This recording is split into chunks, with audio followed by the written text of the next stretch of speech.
À chaque fois qu'on fait quelque chose, il y a des gens, pour des raisons politiciennes, qui essaient toujours de polluer le débat.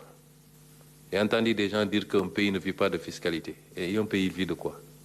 Vous avez la fiscalité, vous avez la dette, vous avez l'aide au développement, vous avez la monnaie dont nous ne disposons pas, non pas de politique monétaire. Si vous ne vivez pas de fiscalité, vous vivez de quoi? De dette.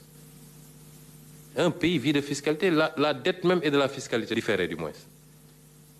Vous empruntez, mais vous payez avec la fiscalité. C'est de la fiscalité différée.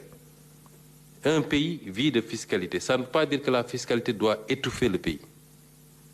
Ça n'a jamais voulu dire ça. Moi, je suis partisan d'une politique fiscale que je défends depuis très longtemps. Des taux les plus modérés possibles, une assiette la plus large possible. Et c'est ça qu'on va mettre dans la réforme fiscale. Mais la fiscalité, ce que nous partageons, notre souhait d'avoir une bonne qualité d'offre en biens et services publics. Moi, je parle de vision sur le moyen terme. Je suis un homme politique. En tout cas, je le pense. Et mon rôle, ce n'est pas d'être tout le temps dans le conjoncturel, dans le ponctuel. Tout de suite et maintenant, fille métina, fallait métina. Mais c'est de dire, l'idi métier, tout le métier. Il nous faut trouver des solutions structurelles. Il nous faut arrêter les pansements en superficie. Le monsieur l'a dit. Un entrepreneur du BTP qui a du mal à payer ses salaires. Ça ne me plaît pas. J'en souffre.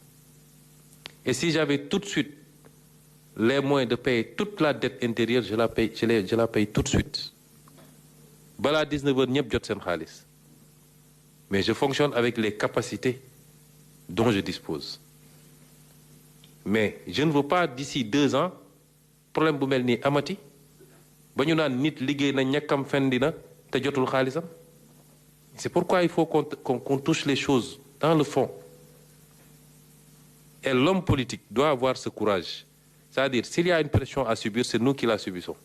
Si on était dans la dynamique de dire « Ah, 2029, de jege na élection lañ jëm », on agirait autrement.